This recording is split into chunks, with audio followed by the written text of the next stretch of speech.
Welcome दोस्तों। 13 जनवरी 1948 गांधी जी हर रोज की तरह बिरला हाउस से निकल के प्रेयर ग्राउंड की तरफ प्रार्थना के लिए जा रहे थे। उनके कदम धीरे धीरे चल रहा था। जब उन्होंने अपनी कमजोर पैर से प्रेयर ग्राउंड में कदम रखा तभी अचानक एक शख्स उनकी तरफ भागते हुए आया। ये शख्स कोई और नहीं बल्कि नाथुराम गॉडसे था। गॉडसे ने झुक के गांधी जी को प्रणाम की और अपनी बेरेटा 1934 पिस्तौल से गांधी जी के शरीर में 3 गोली दाग दी। पहली गोली उनके पैर में लगी, दूसरी पेट में और तीसरी सीधा सीने में जाके लगा। ये देखते ही वहां अफरा तफरी मच गया। लोग इधर उधर भागने लगे। गांधी जी ने अपनी आखिरी सांस हे राम कहते हुए ली। कुछ ही घंटे बाद पूरी देश में खबर बिजली की तरह फैल गया। लोगों के पैर के नीचे से जमीन फिसल गई और हर तरफ शोक की लहर चल रही थी। देश भर में प्रोटेस्ट शुरू हो गया और लोग नाथुराम गॉडसे के लिए सख्त से सख्त सजा की मांग कर रहे थे। गॉडसे ने खुद पुलिस को कॉल करके सरेंडर की और आखिरकार 15 नवंबर 1949 को उसे फांसी दे गई। लेकिन सवाल यह है कि क्यों नाथुराम गॉडसे, जो पहले गांधी जी का वक्त था, उनकी हत्या पर मजबूर हो गया? ऐसा क्या कारण था जिसके कारण उन्होंने इतना बड़ा कदम उठाया? इसका जवाब जानने के लिए शुरू से शुरू करना पड़ेगा। मोहनदास करमचंद गांधी ने इंडियन पॉलिटिक्स को 1915 से 1948 तक लीड किया। उन्होंने हमेशा ही अहिंसा और सत्य का रास्ता अपनाया। लेकिन 30 जनवरी 1948 को नाथुराम गॉडसे ने गांधी जी पर 3 गोली दाग दी और उनका अंत हो गया। इस घटना के बाद 8 नवंबर 1948 को गॉडसे को लाल किले की कोर्ट में पेश किया गया। जज ने गॉडसे से कहा अपनी डिफेंस में कुछ कहने के लिए। गॉडसे ने एक डिटेल स्टेटमेंट दिया, लेकिन इसे पब्लिश करने में पाबंदी लगा दी गई। चीफ प्रोसिक्यूटर सी के दफ्तर ने इस स्टेटमेंट को पब्लिश करने तो नहीं दिया, पर इसे कोर्ट में पेश करने की परमिशन दी। जनता इस मामले में शुरू से लेकर अंत तक सच को जानना चाहते थे। जज आत्मचरण ने स्टेटमेंट को पढ़ने की परमिशन दी। अगले दिन कुछ पार्ट्स न्यूज़पेपर में पब्लिश हुआ, लेकिन अधिकतर इंफॉर्मेशन पब्लिश नहीं किया गया। इसे पब्लिक का क्यूरियोसिटी और भी बढ़ गया। तत्कालीन प्राइम मिनिस्टर नेहरू ने इस स्टेटमेंट को पूरी तरह से बैन कर दिया। बाद में गवर्नमेंट ने 1949 में शिमला हाईकोर्ट में स्टेटमेंट दर्ज कराया। रिपोर्टर्स ने यह स्टेटमेंट रिकॉर्ड किया और फाइनली ये स्टेटमेंट पब्लिश हो गया। बहुत सारे राइटर्स ने गॉडसे को लेकर लिखा था। कुछ ने अपनी मनगढ़ंत कहानी लिख दी और गॉडसे के स्टेटमेंट को अपनी पर्सपेक्टिव से तोड़ मरोड़ दिया। इस केस में नाथुराम गॉडसे के भाई गोपाल गॉडसे भी शामिल थे। इस घटना से उन्हें बड़ी दुख हुआ, जिसके चलते उन्होंने व्हाई आई किल गांधी नाम की किताब में असली स्टेटमेंट पब्लिश किया और ये वीडियो इसी किताब पे बेस है। इस किताब से ही डाटा कलेक्ट किया गया है। अगर आपको कोई डाउट है तो डिस्क्रिप्शन में लिंक है, चेक कर सकते हो। 15 अगस्त 1947 को ब्रिटिश ने इंडिया और पाकिस्तान को अलग कर दिया। ये देश की आजादी का दिन था, पर साथ ही देश विभाजन का दर्द भी। इस विभाजन के बाद देश में दंगे और खून खराबा मच गया। महात्मा गांधी, जो शांति के पुजारी थे, उन्होंने मुस्लिम कम्युनिटी को सपोर्ट करने का फैसला किया, जो कुछ लोगों को पसंद नहीं आया, इंक्लूडिंग नाथुराम गॉडसे। तत्कालीन deputy prime minister Sardar Vallabh भाई पटेल ने पाकिस्तान को 550 करोड़ रुपया दिया था ताकि वो नए देश को संभाल सके। लेकिन पाकिस्तान ने कश्मीर को लेकर दंगा करना शुरू कर दिया। 12 जनवरी 1948 को एक प्रेस कॉन्फ्रेंस में पटेल ने कहा कि भारत सरकार कश्मीर को लेकर एग्रीमेंट पे बात करेगी, पर कब होगा इसका कोई खुलासा नहीं हुआ। भारत सरकार जल्दी से जल्दी ये मामला मिटाना चाहते थे, इसलिए भारत सरकार ने पाकिस्तान को ईंधन देने से मना कर दी, क्योंकि यही सबसे आसान तरीका था दंगे को रोकने का और कमाने का। लेकिन जब एक खबर गांधी जी ने सुना तब उन्होंने इस फैसले के खिलाफ भूख हड़ताल शुरू कर दी। 13 जनवरी 1948 को उन्होंने धमकी दी कि अगर सरकार उनकी बात नहीं मानेंगे तो वो अपनी हड़ताल जारी रखेंगे।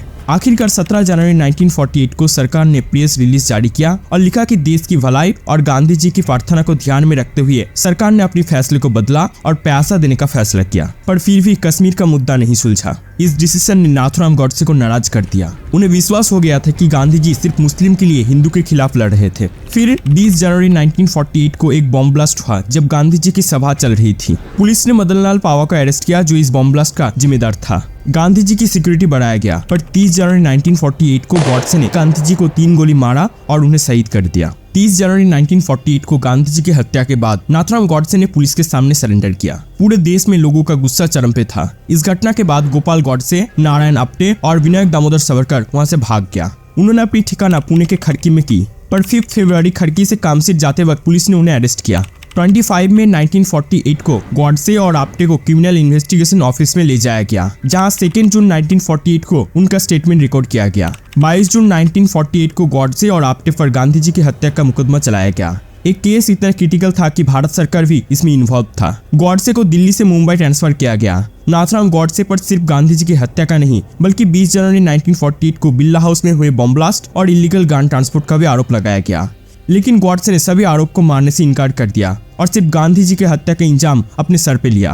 उन्होंने कहा कि यह सत्य है कि मैंने गांधी जी की हत्या की, पर मैं किसी तरह से भी इलीगल काम और 20 जनवरी बॉम्ब ब्लास्ट में इन्वॉल्व नहीं था। 27 जनवरी 1949 को उन्हें लाल किले के स्पेशल जेल में ले जाया गया। इसी दौरान गांधी जी के बेटा देवदास गांधी से नाथुराम गॉडसे की मुलाकात हुई। नाथुराम ने उससे माफी मांगी। देवदास ने पूछा, अगर मेरे पिता से आपकी कोई दुश्मनी नहीं थी तो आपने उनकी हत्या क्यों की? नाथुराम ने जवाब दिया, मैं आपके पिता का बड़ा भक्त था, पर सिर्फ राजनीति के कारण मैंने उनकी हत्या की। उन्होंने कहा, मैं गांधी जी की नीतियों के सख्त खिलाफ था। मुझे लगा गांधी जी के विचार हिंदुओं के लिए हानिकारक है, इसलिए मैंने गांधी जी के विचार का विरोध करने के लिए एक ग्रुप ज्वाइन कर ली। इस मामले में मेरे साथ आप भी थे। मैं बचपन से ही एक साधारण जीवन जीना चाहता था, लेकिन जब मैंने धीरे धीरे अन्य देश की किताब पढ़ी तो मुझे पता लगा कि भारत धीरे धीरे मुस्लिम राष्ट्र बन रहा है। मैं हिंदू की सेवा करना चाहता था, इसलिए मैंने आरएसएस ज्वाइन कर ली और उसके बाद हिंदू महासभा। वहाँ मेरी मुलाकात हुई सावरकर से। तब हिंदू महासभा को सावरकर ही लीड कर रहे थे। विनायक दामोदर सावरकर एक पढ़े लिखे और बुद्धिमान आदमी थे। गांधी जी के विचार को विरोध करने के लिए मैंने और आप्टे ने अग्रणी नाम का एक न्यूज़पेपर पब्लिश किया। सावरकर ने हमें 15,000 रुपया देके मदद भी की थी। हमने इस पत्रिका में गांधी जी की नीतियों के खिलाफ लिखना शुरू कर दिया। 13 जनवरी 1948 को गांधी जी के मुस्लिम के लिए उपवास के खिलाफ भी हमने लिखा था, क्योंकि गांधी जी ये सिर्फ उपवास पाकिस्तान को पैसा देने के लिए कर रहे थे। पर जैसे जैसे दिन बीता सावरकर की तबीयत खराब होने लगी। उन्होंने महासभा को लीड करना भी छोड़ दिया था, इसलिए महासभा धीरे धीरे टूटने लगी। ये मुझे अच्छा नहीं लगा, इसलिए मैंने कांग्रेस और मुस्लिम लीग के खिलाफ अपनी पत्रिका में लिखना शुरू किया। मैं और भी गुस्सा हुआ क्योंकि इसी दौरान गांधी जी हिंदू मंदिर में कुरान पढ़ना शुरू किया था। अनेक हिंदू इसके खिलाफ थे, उसमें मैं भी एक था। मुझे सिर्फ गांधी जी से ये पूछना था कि क्या मुस्लिम अपनी मस्जिद में हमें गीता पढ़ने देंगे। इस वक्त और एक बड़ी घटना घटी। 15 अगस्त 1947 को ब्रिटिश ने देश को बांट दिया। देश बांटने की घटना मेरे दिल में कांटों की तरह चुभ रहा था। देश बांटने की वजह से देश में दंगा मच गया। पंजाब में खून खराबा अपनी सीमा पार कर रहा था। सबके पीछे मुस्लिम कम्युनिटी का ही हाथ था और इसी वक्त गांधी भी उसकी सपोर्ट में ही थे। ये सब घटना मुझे गांधी जी को मारने के लिए प्रेरित कर रहे थे और 30 जनवरी 1948 के दिन को मैंने इतिहास के पन्नों में लिख दिया। मुझे ये बताते हुए कोई शर्म नहीं आती कि मैंने गांधी जी की हत्या की। गांधी जी की गीता और कुरान पढ़ने में मुझे कोई प्रॉब्लम नहीं थी, लेकिन उन्होंने मुस्लिम समुदाय को खुलेआम समर्थन दिया। इसी वजह से भारत में हिंदू मुस्लिम की टेंशन बढ़ने लगा। 1920 को लोकमान्य तिलक की देहांत के बाद कांग्रेस का नेतृत्व गांधी जी के हाथ में आ गया। उन्होंने सत्य और अहिंसा का रास्ता अपनाया, लेकिन इससे हिंदू समाज में डेवलपमेंट रुक गया। मेरा सवाल है, क्या वो देश कभी तरक्की कर सकता है जो लड़ना नहीं जानता? गांधी जी अहिंसा के नाम पे देश को पीछे ले जा रहा था। राम ने रावण को, कृष्ण ने कंस को, अर्जुन ने महाभारत में अपनी रिश्तेदार को मारा, तो क्या वो गलत थे? मैं हिंसा का समर्थक नहीं हूँ, लेकिन अन्याय के खिलाफ चुप रहना हमारी दुर्बलता है। इसी वजह से हम गांधी जी की तुलना शिवाजी से नहीं कर सकते। 1914 में गांधी जी साउथ अफ्रीका से लौट के भारत आए और इंडियन पॉलिटिक्स ज्वाइन की। उन्होंने सत्य और अहिंसा का रास्ता अपना के मुस्लिम को खुश किया। मैं खुद गांधी जी की अहिंसा और सत्य से प्रभावित था, लेकिन उनका काम उस समय ठीक नहीं था। उन्होंने अहिंसा का दुपट्टा हिंदू पे डाल दिया, पर मुस्लिम को पूरी छूट दे दी। इससे मुस्लिम की पावर बढ़ गया और जगह जगह दंगा होने लगा। खुलेआम मुस्लिम ने बलात्कार की, खून खराबा किया, मारपीट किया। गांधी जी को रियलाइज हुआ उन्होंने कितना गलत कदम उठाया है। फिर भी उन्होंने हिंदू मुस्लिम को एक करने की कोशिश की, जो असफल रहे। इससे भारत में भ्रष्टाचार बढ़ गया और गांधी जी पत्थर की तरह चुप रहे। कांग्रेस ने जिन्ना की मदद की और 1935 में जिन्ना ने फेडरेशन ऑफ इंडिया बनाया। 1940 में जिन्ना ने भारत के विभाजन की मांग की और ब्रिटिश सरकार इसके इंतजार में ही थे। देश के विभाजन से हिंदू मुस्लिम की टेंशन और बढ़ गया। 1 करोड़ लोग बेघर हो गया, जिनमें से 40 लाख तो मुस्लिम ही थे। फिर भी गांधी जी अपनी नीतियों पर डटे रहे। गांधी जी आंदोलन के मास्टर थे। कब कौन से आंदोलन करनी है जिससे अपनी जगह इंडियन पॉलिटिक्स में बरकरार रहे, ये उन्हें अच्छी तरह से पता था। लेकिन 1924 में जब आर्य समाज पे अटैक हुआ तब गांधी जी चुप थे। आप सोच रहे हैं क्यों? क्योंकि उन्होंने मोहम्मद अली जिन्ना की हर बात मानी, जिस वजह से कराची और सिंध में हिंदू मुस्लिम दंगा शुरू हो गया। 1928 में मुस्लिम लीडर्स कांग्रेस छोड़ने का सोचा, लेकिन गांधी जी ने हिंदू और मुस्लिम को फिर से एक करने की कोशिश की। Congress democracy, religiously, politically, financially और सोशली हिंदू के अधिकार को बलि देने लगे। इसी दौरान गांधी जी ने डू और डाई का नारा दिया, लेकिन यह आंदोलन फेल हो गया। तब के समय 80% इंडियंस हिंदी बोलते थे, इसलिए हिंदी को राष्ट्रीय भाषा बनाने का सोचा गया। लेकिन इस बात पे मुस्लिम्स गांधी जी से नाराज हो गया। उन्होंने गांधी जी को देशद्रोही तक कह दिया। तब के समय में वंदे मातरम आजादी का मंत्र था, पर गांधी जी ने मुस्लिम के कहने पे इस पे पाबंदी लगा दी। शिव भवानी एक बहाना लाइन का कविता जो हिंदू और मुस्लिम के बीच डिफरेंस को मिटा सकते थे, उसके पब्लिश होने पे भी पाबंदी लगा दी गई। 1946 में कोलकाता में हिंदू मुस्लिम दंगा में कई हिंदू मारे गए, लेकिन गांधी जी ने स्ट्रिक्ट एक्शन लेने के बजाय अजीबोगरीब स्टेप उठाए। भारत विभाजन के वक्त खुलेआम गायों की बलि दी जा रही थी, जो गांधी जी के लिए एक सेंसिटिव मुद्दा था, लेकिन उन्होंने कोई एक्शन नहीं ली।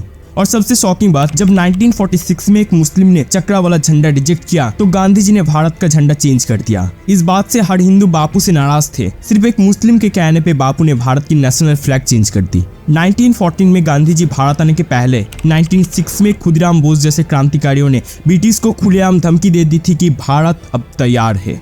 1916 से 1918 के बीच क्रांतिकारियों की शक्ति लगातार बढ़ने लगी और ब्रिटिश सरकार डरने लगी थी। जब गांधी जी भारत आए उन्होंने सत्य और अहिंसा का मार्ग अपनाया, लेकिन सुभाष चंद्र बोस जैसे क्रांतिकारियों ने अपना राह खुद चुना। ब्रिटिश लगातार भारतीयों पर अत्याचार करने लगा क्रांतिकारियों को रोकने के लिए, लेकिन गांधी जी को क्रांतिकारियों का काम पसंद नहीं आया। उन्होंने धर्म, सत्य और अहिंसा का मार्ग चुना। उन्होंने अपनी पत्रिका में क्रांतिकारियों के खिलाफ खुलेआम लिखना शुरू किया। उन्होंने क्रांतिकारियों के हर काम की निंदा की। इसके कारण भारतीय जनता गांधी जी को ऊपर समर्थन कर रहे थे, पर अंदर ही अंदर देश के लोग क्रांतिकारियों के सपोर्ट में थे। 1919 से 1935 तक भगत सिंह जैसे क्रांतिकारियों ने अपनी विचारधारा और बलिदान से पूरे देश को प्रभावित किया। दूसरी तरफ सुभाष चंद्र बोस और गांधी जी के बीच में मतविरोध बढ़ गया था, क्योंकि कांग्रेस का पूरा कंट्रोल सुभाष चंद्र बोस के हाथ में आ गया था। इससे गांधी जी का गुस्सा शांत होने का नाम ही नहीं ले रहा था। 8 अगस्त 1942 को भारत छोड़ो आंदोलन शुरू हुआ। गांधी जी जेल चला गया, पर सुभाष चंद्र बोस जेल जाने से इनकार कर दिया। उन्होंने अपनी अलग राह चुनी।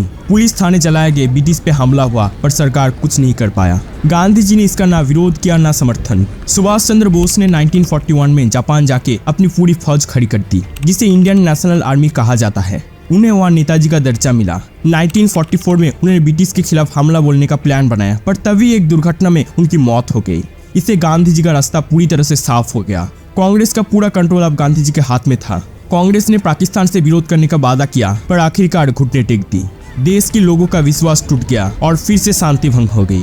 मैं मानता हूँ कि गांधी जी का योगदान भारत की स्वतंत्रता में शून्य है। हाँ, वो एक ईमानदार देशभक्त हो सकते हैं, पर उनकी नीति से भारत को आजादी नहीं मिली। मेरे हिसाब से सही नायक सुभाष चंद्र बोस जैसे क्रांतिकारी थे। उनकी मानसिकता में क्रांतिकारी थी और वो भारत की रक्षा के लिए तैयार थे। जब तक सुभाष चंद्र बोस जैसे क्रांतिकारी रास्ता अपनाया गया, तब तक भारत की आजादी का रोशनी दिखा गया। पर जब एक कंट्रोल गांधी जी के हाथ में आ गया, तब ये आशा टूट गया।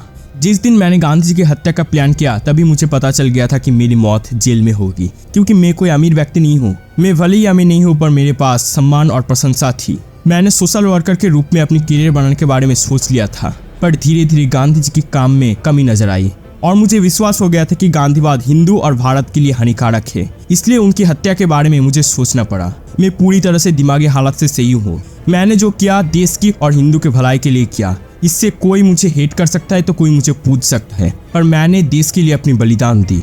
नाथुराम गॉडसे ने महात्मा गांधी की क्यों हत्या की? ये सवाल भारत के इतिहास में सबसे बड़ा राज है। नाथुराम गॉडसे ने अपनी विचारधारा बनाई थी, जो आज भी कई लोगों की समझ के बाहर है। गॉडसे के नजर में भारत और पाकिस्तान के बीच में विरोध और कश्मीर को लेकर दोनों देश की लड़ाई उन्हें मजबूर किया। नाथुराम विनायक गॉडसे एक ईमानदार और समर्पित राजनेता थे, जिन्होंने हमेशा देश की भलाई के बारे में सोचा। देश की विभाजन और अशांति ने उन्हें सबसे ज्यादा तकलीफ दी। शायद इसलिए उन्होंने जो किया उनकी नजर में जरूरी था। ये वीडियो गॉडसे की सोच को समझने पे मदद करेगा, जो गोपाल गॉडसे की लिखी book why I killed Gandhi पे आधार है। और मैंने कोशिश की गॉडसे की प्रमुख बातों को आपके सामने पहुंचाने की, पर एक सिंगल वीडियो में पूरी कहानी बताना मुश्किल है। इस वीडियो में मैंने अपनी कोई मनगढ़ंत कहानी नहीं बताई। अगर आपको कुछ गलत नजर आया तो मुझे माफ कर देना।